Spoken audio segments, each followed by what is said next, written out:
Attention, you're listening to The Todd Huff Show, America's home for conservative, not bitter talk and education. Be advised, the content of this program has been documented to prevent and even cure liberalism, and listening may cause you to lean to the right.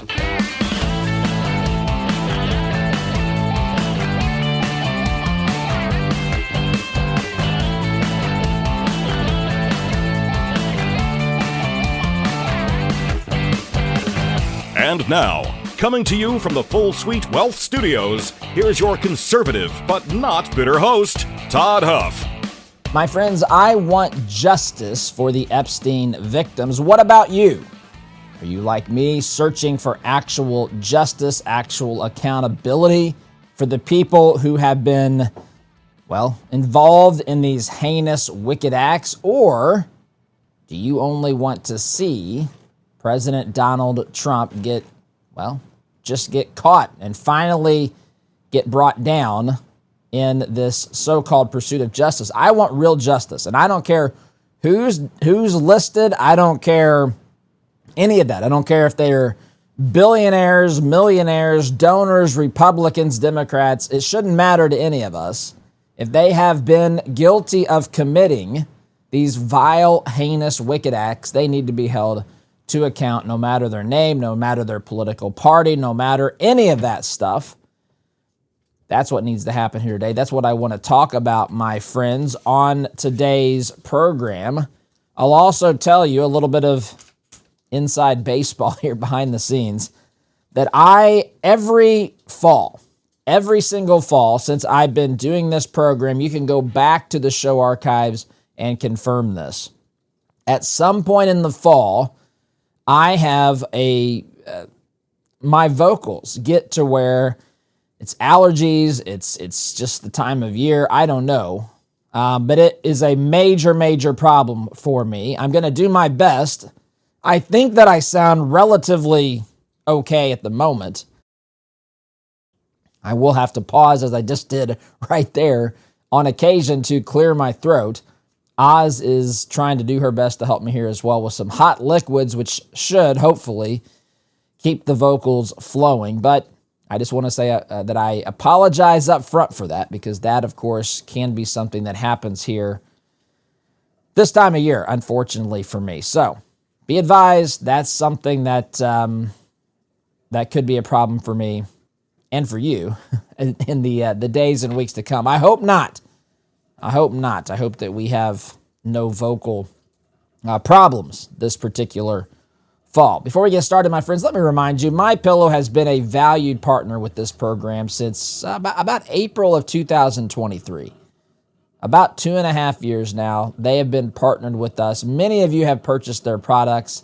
They say thank you. I say thank you. Mike Lindell, his team there in Minnesota, they all say thank you for purchasing their products, my friends. And I want to remind you that as a listener of this program, you get discounts on those products, whether they be MyPillow's pillows, whether they be MyPillow sheets, MyPillow towels, slippers, ever so comfortable slippers, which Oz loves, whether it's even dog beds. We have a dog bed for Echo, Tango, and Kilo.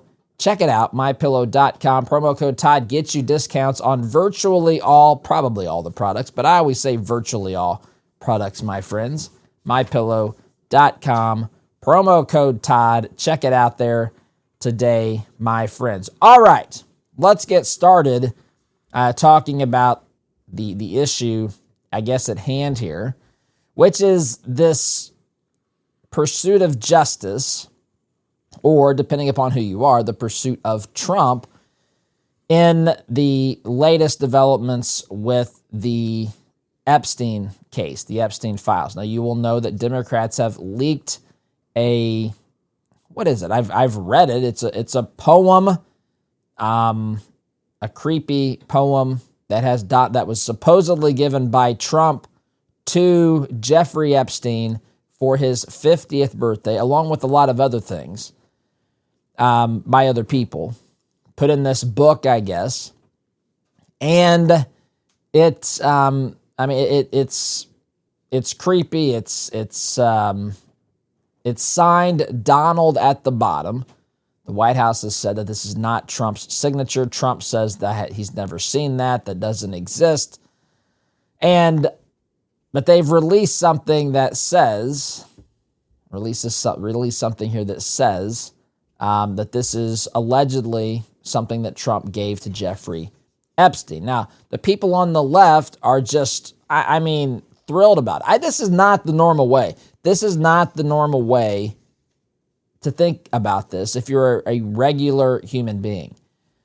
Justice should be blind. Now, I want to be clear. You know this, for those of you who have listened to this program for any length of time. You know that I, like you, want justice for Epstein's victims. I want justice to be served for those who were involved in that heinous, wicked evil. I want justice to be served for the Ukrainian immigrant who was brutally murdered. That's out there as well. I don't know if you've seen the video. It's incredibly sad. I do want to talk about this. She was on a public train in Charlotte. An individual who had been arrested 14 times before, clearly a violent criminal, homeless man, wasn't even supposed to be on the train. Didn't pay ticket fares and that sort of thing. Brutally, gruesomely attacks this unsuspecting 23-year-old Ukrainian refugee. She's sitting there listening to music or scrolling on her phone, and he basically pulls out a knife. And I'm trying not to be gruesome here. You may have seen it. You may have seen parts of it. You may have seen just the beginning of it. If you've seen what happens after she was stabbed or cut along her neck, you can see she's in shock. She doesn't even know that she had been wounded. She just knew that this man had tried to do something. I don't think she had any idea what was going on. She was upset. She started crying. And then she bled to death. And there were people on that train who saw this happen who didn't do anything about it. Now, I bring that up to say justice needs to be served for her as well. Justice needs to be served for people who have been victims of violent crime, no matter who the perpetrator is. See, this is the difference between me and many on the left. I think that there's still some on the left, some in the Democrat Party, who actually still want true justice. I don't know that they exist in the radical left. Liberals and moderate Democrats or conservative blue dog Reagan Democrat types certainly still believe in this concept of justice. But I want that justice. It doesn't matter to me his immigration, the alleged murderer's immigration status. It doesn't matter to me how wealthy you are if you were involved in the Epstein debauchery and wickedness and evil and everything else that happened over there. It doesn't matter to me if you give to Republicans, if you've given to Democrats, if you run as a Republican, if you've run as a Democrat. It makes no difference to me. I don't want to target you because you're wealthy, but I certainly don't want you to be able to skate free because you're wealthy either. This is what justice looks like. Justice is supposed to be blind. But I want justice for Epstein's victims and real accountability for the offenders. Now, the question is that what everyone wants? The radical left and the media don't seem to me to be focused on exposing the entire web of corruption, the web of evil, as a studio light goes out here. But they are, sorry, it's a technical delay. But they seem to me to be more interested in having Trump face, just the consequences of this, the political consequences. And that's not justice. You know, I've served on a jury. And listen, I know I've talked about this a lot from time to time. But I just have to say this. I use this analogy because I think that this is the right way to think about this. We are in our pursuit of justice.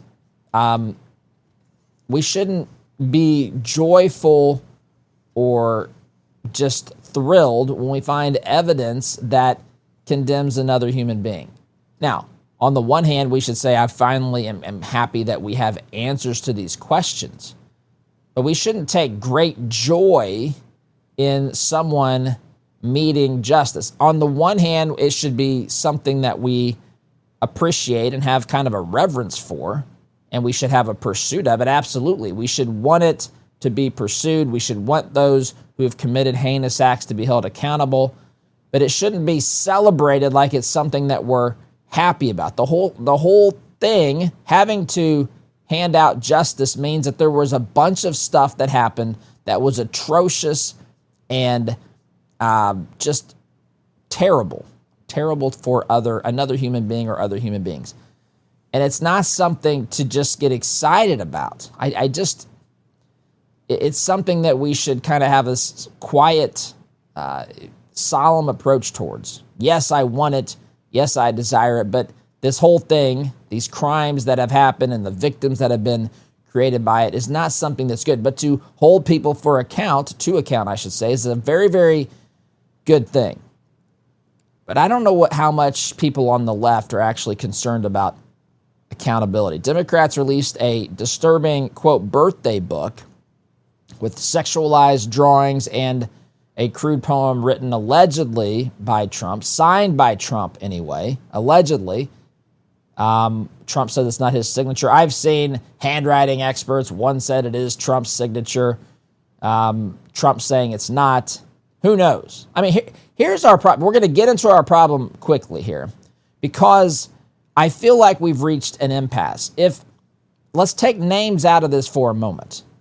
If one group of people simply desires taking out another person, right? Another person in the political opposition, and they're willing to use whatever, and then listen, they've used every tool at their disposal to try to get at Trump. And I'm going to go into this. It doesn't mean that this is just because they've done it before, doesn't mean that Trump can't be guilty of something. That's not the point of saying this. It just means I have incredible skepticism when people who are telling us about supposedly what's happening, what's developed, what evidence there is and so forth, when they've got an axe to grind. I'm very, very skeptical of that. If you're not impartial, if you're cheering for the fall of the Republican Party, the end of the Trump administration, if you're out there deliberately and consistently and, well, openly claiming that Trump is a Nazi and a fascist and everything else, if you're misrepresenting what he's trying to do, what he's arguing, if you're misrepresenting his successes, if you're over embellishing his defeats, I lose respect. I forgive me. I don't believe what you're telling me. And we've reached an impasse because I feel like there's a group of people, I think there's a group of people who are more interested in getting Trump, stopping Trump, removing Trump from office than they are in true justice. And that's why I brought up being on that jury, because I took no pleasure in having to make those decisions when we voted to convict, to find guilty, the defendant in the case, again, the case that involved the death of a 5-year-old boy. It wasn't a murder case. It was a conspiracy case. Conspiracy where the mother and the boyfriend, the live-in boyfriend, were alleged to have conspired to take the life of this young, innocent 5-year-old boy. Just atrocious, wicked stuff. And I remember in that jury room, and when I listen to this sort of stuff, when I watch people stop pursuing justice and truth and start looking for ways to get political victories on either side of this, by the way.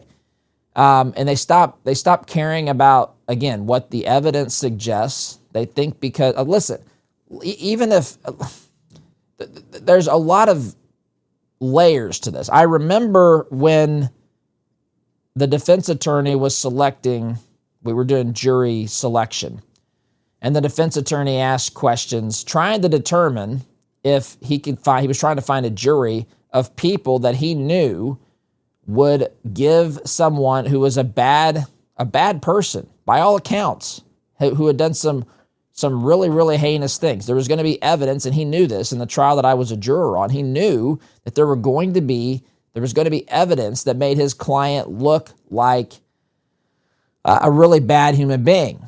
But he wasn't on trial for being a bad human being. He was on trial specifically for conspiring to commit murder. There were other charges as well. We found him guilty on all counts. But the bottom line here is that just because one thing doesn't necessarily mean another, but it does in the mind of the crowd who are involved in pursuing a witch hunt. A witch hunt is what this is for some people. Now, that's not everybody, and there's certainly people out there who are interested in truth, who are on the political left, liberals. The radical left, I've lost all hope for these people. They've totally abandoned truth and logic and reason. They have openly put themselves up against direct enemies against what is good and right and true. The godless radical left stands in direct opposition to Almighty God. And just for the record, let me let you know that you're on the wrong side of that, my friends. You may think that you've won here and there. You may think that your ideology is advancing, but in the end, it will be burnt to the ground. There will be nothing remaining of this godless, morally bankrupt ideology and worldview. And these are the folks that are rubbing their hands gleefully because they think they've got Trump. Instead of exposing, why is the only name we're talking about? Just let this sink in. Why is the only name we're talking about Trump? Because he's the president? Okay, I get that. It would be the biggest name. I mean, probably. Who knows who else is in there? We've seen things about Clinton. I mean, have you seen the picture, the painting of Bill Clinton? There's actually, a lot more involved in that. Not a single Epstein victim has accused President Trump, according to victims' attorneys, according to what I've read, not a single person has accused him of abusing anybody. But yet this is the narrative. This is the narrative. And if you say this, you're called someone on social media, which is fine. They can say, I don't care what these clowns think. They live in basements. They are keyboard warriors. I put my name and face out here every day. I'm willing to engage in conversations and pursue the truth with anybody who has a desire to do so. I don't have a desire to do so with people who are in this group that I've been referencing, the group that is trying to weaponize this, the group that is trying to politicize everything, whatever happened to real justice. Again, why only release this? This is the one thing that they've released. Why? Why make Trump the centerpiece of this entire investigation when this circle knowingly included many other elites? Again, I don't want to accuse anybody. I'm not going to sit here and joyfully rub my hands together if a big Democrat name is taken down by this. I am solemnly and respectfully hoping for justice to be served regardless of who the other person is. I don't understand why some people can't see it that way as well. They're blinded by politics. When I say everything is political, what you eat, what you drink, what you drive, what you wear, where you go to school, where you live, the types of words that you use, everything has become political. And I'm telling you, to the radical left, their political ideology is their religion. Make no mistake about it. They worship at the foot of government. Government is their God, and that is why I've said this before, I'll say it again briefly. This is why they can't come to grips. Imagine if you're a churchgoer, if your pastor was an atheist. That's how they feel about Trump. They can't even reconcile this in their mind because they have created, or they have tried to create, this state, this bureaucratic state, this type of government that we should all fault the foot at, that has supreme authority in the land, that controls every detail of people's lives. That's what they're trying to build. And then to have someone running that government as its figurehead, as the head of the executive branch, as the name, the face and the name that people associate with our government, who is the antithesis of what they've been establishing, who is really dismantling the beast. And yes, it is the beast, by the way. Dismantling it, dismantling their religion, getting rid of the bureaucratic state that they've used to take away the liberties of people and so forth. This is blasphemous to that morally bankrupt, godless worldview. More on this, my friends, in a moment. Let's face it, there are a lot of companies out there that do not share your Christian values. The good news is that we don't have to invest in them. At 4-8 Financial, they specialize in biblically responsible investing. They'll help you screen out companies that do not align with your faith, your values. They go against these things. They stand in direct opposition. They are antithetical to your faith, your values, your beliefs. 4-8 Financial will screen those companies out and create a plan that allows you to invest in companies that don't support that crap. So, if you want to work with a company that'll do that heavy lifting so that you can focus on what really matters, check out 4-8 Financial. In fact, you can find if your current investments align with your values. Go to 48financial.com/Todd. That's 48financial.com/Todd. 4-8 Financial, because your values matter and so does your money. Friends, there's an attorney, an Epstein victim's attorney named Brad Edwards. Brad Edwards. He said that Trump, you may have seen this. This was some time ago I saw this. He said that Trump was the most helpful in their investigation of everyone that they interviewed, talked with about Epstein, everyone who knew Epstein. And as I mentioned earlier, to this day, not a single Epstein victim has accused Trump of abuse.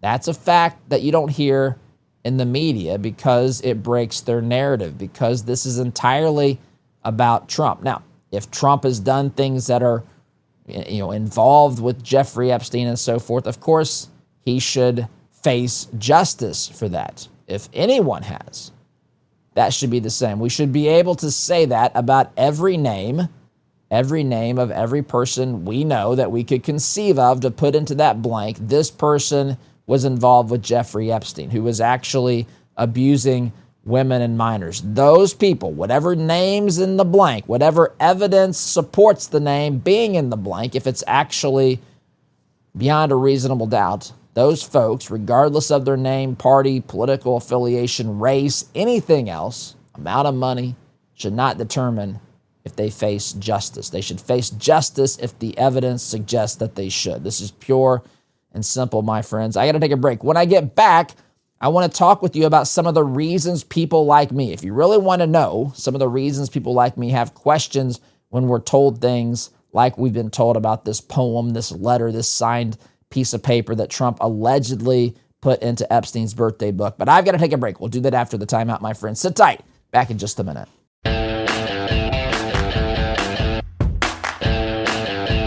Welcome back, my friends. Let me ask you something. Would you rather take a couple of soft gels a day or spend hours in a doctor's office talking about your cholesterol?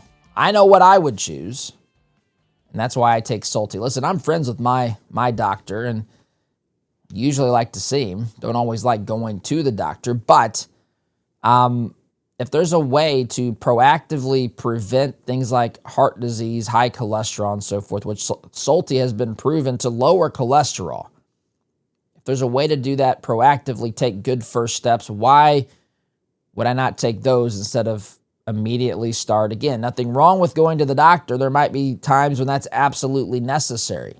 There might be times when medicine is absolutely necessary. That's between you and your doctor. But this is something that you could do regardless of your current heart condition. It's a proactive way to take care of it. It's something we should all think about as we age. Yes, we should start with diet and exercise, but taking a supplement that has been proven to work in positive ways for lots of people is probably a good idea to at least check out as well. Salty.com, that's where you can go for more information about this product or to get your hands on a supply, and you can test it yourself. There's a way to even take your cholesterol before you take the regimen and then take it at the end of the first 3 months and see if it's helped you. It's very inexpensive, and if you use my name, Todd, during checkout, you're going to get a 50% discount and free shipping to boot. So Salty.com, SOLTEA, promo code Todd. That's where you go, my friends. That's where you go to get that product, Salty.com, promo code Todd. All right, so I mentioned that before the break, that there are lots, when I see something like this alleged poem letter signed by Trump to Epstein, I have a lot of questions. Because we have been lied to and deceived before. And I'm just going to go through what I've put together here. Now, I know that I'm going to lose many of you on the left. That's okay. If you can't stand to hear this, if you can't stomach this, this is my perspective. I think my perspective is backed up with a lot of evidence. I've talked about this in some way, shape, manner, or form for almost a decade now, just how the left has gone after Trump. This is something that I think is well documented. Now the left says, well, we go after Trump because he's just this absolutely heinous individual and he's done so many things wrong. He shouldn't be president. He should be in prison. Some of these extreme lunatics were wishing and hoping that the attempted assassinations actually took him out. In fact, did you see, by the way, there was a group, a Free Palestine group, that somehow crashed a dinner of the Trump cabinet. I have no idea how this happened. They got very close to Trump. In fact, Trump walked over to, he didn't directly address them. He kind of had a smirk on his face. I think he was entertained by just the behavior of these folks. They storm this cabinet dinner. They come in yelling free Palestine, or whatever it is they yell. Trump gets up, walks over there, kind of has a smirk on his face, and kindly nods his head towards the door like, get out of here. We're having dinner. Just get out of here. You guys are carrying on like a bunch of fools. Just get out of here. But if you look at the comments, if you see this on social media, which I did see on social media, the comments of people saying things like, wow, you can get that close, but it didn't end as a big, beautiful day. Obviously insinuating that they had wished the president of the United States had been murdered, assassinated by those people that were protesting free Palestine, right? This has become acceptable. That's a group. There's a sizable chunk of the Democrat Party that falls into that group. That's the radical left. You don't have to be in that party if you're a Democrat. And I would encourage you, if you find yourself in that wing of your party, you have lost your moral compass. If you find yourself in a group that's cheering for and hoping for a Trump assassination or a Trump medical diagnosis that means he's not well and not going to live much longer, if you find yourself in the group that every time someone in Trump's family passes away, you find yourself going to X or some social media platform and saying things like #WrongTrump, you're not in the moral majority. You have no moral authority. You have no moral high ground. You have given that up for your politics. But for those who will at least want to understand why people like me are skeptical, and this goes back even before Trump, but specifically with Trump, I'll give you some examples. What about the Russia-collusion hoax? There was years of media hysteria and no conspiracy proven. In fact, this ended in a big old nothing burger, as folks like to say. The Steele dossier and the FBI surveillance. Trump was, in fact, his administration, or I should say his campaign, was spied on by our federal government. For people who are saying sitting in the National Guard and following the law, not following the rules of the existing laws and so forth, when doing so, that's an overreach of federal authority, of presidential power. And then to witness that there was opposition research that was paid for by the Clinton campaign that was used by our government to begin this Russian collusion hoax, the Russia collusion delusion, and it was used to justify spying on his campaign. I mean, Watergate pales in comparison to this. People just shrug, no big deal. But that's another reason why we were told all sorts of things. We were told the Steele dossier, totally above board, reliable and everything else. Turned out not to be the case. How many of these things? What about the Mueller probe? 2 years. Endless speculation. Ends in nothing criminal. Stormy Daniels scandal. hush money story that turned into campaign finance crisis, which ultimately is what you'll find at the heart of the 34 felonies, as they will cite. Of course, if you ask a leftist, ask someone who says you support a candidate that's been convicted of 34 felonies. Okay, well, what were the felonies? Name them for me. Well, you'll find out that it's one thing that was charged 34 different times. That's a relevant part of the conversation. Then ask them to explain, what is the crime? What crime did he commit? Explain that to me. Because as a point of comparing and contrasting, I can absolutely explain to you the problem with what we found in Hunter Biden's laptop, which, by the way, I don't think that's in my list, but that's something else that we were lied to. We were told by 51 intelligence experts that the Hunter Biden laptop story was disinformation from Russia. That's what we were told. That's not what the case was. I'm telling you why I'm skeptical of this one piece of evidence that the Democrat Party wants to show us about what was in the Epstein files. The one piece of evidence which allegedly implicates the one person that they're focused on. They're not worried about justice for the victims. They're focused on using this to get their political adversary, to keep him from being able to be commander-in-chief, president of the United States, impeach him, just slow him up by putting this into, as they've done from day one for him, just muddying up the gears, trying to prevent him from advancing his agenda, putting into force his policies and so forth. That's what's happening here. But that's another one. The laptop scandal, they lied to us about that. They lied to us about the Russian probe. Stormy Daniels scandal, she's been on record as saying that wasn't, hush money.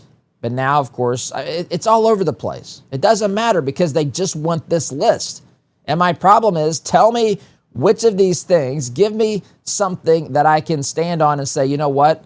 I can see why he's guilty of X, Y, or Z there. First, impeachment, the quid pro quo call. Of course, the Senate acquitted him. Of course, you could say that was a political vote. And of course, certainly there are political aspects. Impeachment is a political process. What about the COVID blame game? You know how many people said that Trump was responsible for millions of deaths of Americans. They also lied about his old drink bleach line. They accused Trump again of killing, well, this says thousands. I would say millions is what they ultimately got down to. They blamed Trump for everything. They still talk about this. Look how many people died during COVID when Trump was in office. Well, look at how many people died around the world. I mean, what action did Trump take? There's actually a whole lot more evidence to suggest people like Governor Cuomo did a lot more direct actions that ended in people of his state, New York, dying than anything Trump. What did Trump do that led to this? He didn't go and prevent the coronavirus from originating. Is that what they're hoping and wanting? Anyway, I've got more. I'm just getting here to the end of the segment. What about the second impeachment? We got first impeachment, second impeachment. He's alleged to have incited a riot on the Capitol on January 6th when he told the people there to go peacefully and patriotically make their voices heard at the nation's capital. The first time in history a riot has been started when people were told to be peaceful and patriotic. Friends, I got to take a break. Looking at the clock here, it's time to take a timeout. Quick timeout, my friends. You're listening here to Conservative Not Bitter Talk. I'm your host, Todd Huff, back here in just a minute.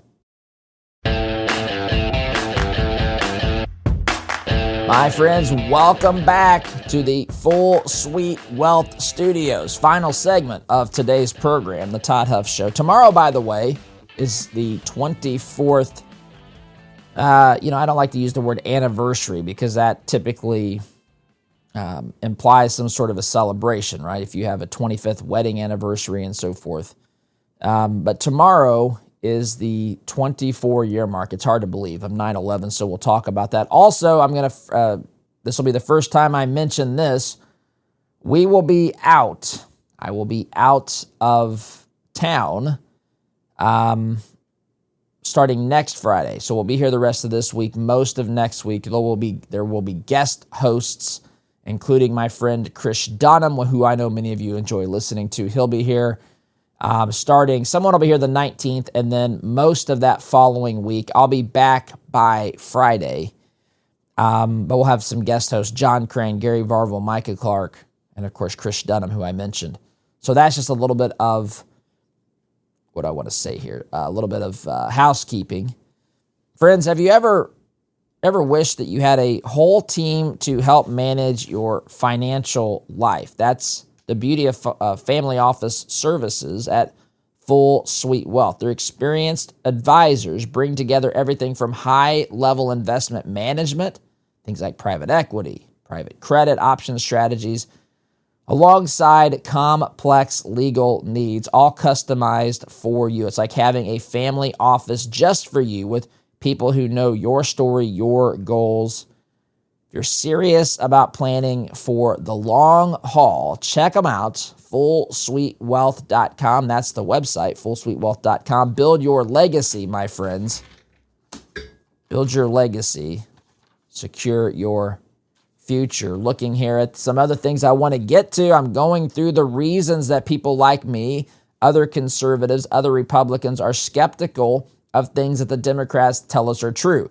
Namely, this signed poem or letter or whatever you want to call it from Trump that was allegedly in Epstein's birthday book for his 50th birthday.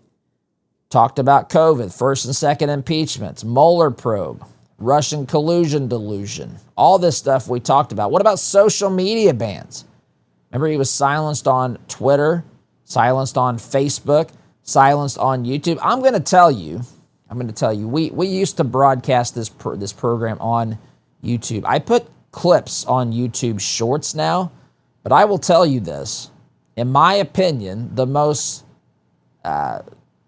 worst offender of free speech on social media, in my opinion, is YouTube. Trump was silenced on all of them. X, now it's X instead of Twitter. Musk has basically gotten rid of any of the censorship that was happening there. Facebook, Mark Zuckerberg has seen that the political tea leaves have changed, and so he's trying to become a more, or wants us to think, a more open platform where free speech is protected and where censorship is not employed. Anyway, so you got that. The president literally had his social media accounts taken down in the wake of January 6th. What about the Mar-a-Lago raid? Unprecedented of a former president's home, especially when you think about the details and the more that we've learned about what happened there. I don't have time to go into all these details. I just got 2 minutes, and I've got other things I want to mention. What about the Department of Justice indictments by Jack Smith? Federal cases tied to January 6th and to documents. Georgia election indictment. That's Fani Willis. She charged Trump for his challenges to the 2020 election results. New York fraud lawsuit. Letitia James sues the Trump organizations over asset valuations. Ballot discourse. Remember it, folks. They attempted to remove him. These things are easy to forget. But there were states, Democrats in states, that did everything they could to keep him off the 2024 ballot, saying that he was guilty of inciting violence and fomenting an insurrection. That, of course, did not come to pass. There's multiple criminal trials during his campaign. Oh, my goodness. He had to campaign from courtrooms. Remember that mugshot, which, of course, backfired on the left. Now we've got the birthday book, the latest attempt by the media. Listen, here's the thing. It's like crying wolf. I just told the kids this story the other day. Our kids are a little bit older. We do a Bible study. We're going through the book of Proverbs, and we were talking about a verse, and it reminded me of the boy who cried wolf. And I said, you guys know that story, right? And a couple of them knew it. I think our youngest wasn't really sure. Anyway, we told the story of the boy who cried wolf, just, because it related to something we were reading in the book of Proverbs, talking about, making sure our words can be reliable and trustworthy and that sort of thing. Because what happens when we've lost that trust? See, that's what's happened here. That's what's happened here. I don't trust the people who are on the side of exposing this because they have political axes to grind. And because of this, I feel like we've reached an impasse here. Because people on the left hate Trump, the radical left, they're blinded by their rage. Democrats hate Trump. They don't believe Trump. I don't believe the people telling us the bad things about Trump. I'm not saying that Trump isn't capable of anything wrong. I'm simply saying I don't trust the people who are talking about this, making the allegations, whether in the Democrat Party or the media. I don't trust a lot of Republican politicians while I'm at it. This is, I don't know. What do you do when you've lost trust? When both sides, and I'm not talking about the radical lunatics, but when reasonable people of both sides don't know who to trust and what to believe anymore, because that's unfortunately where we are, my friends. I got to go. Hang in there. SDG.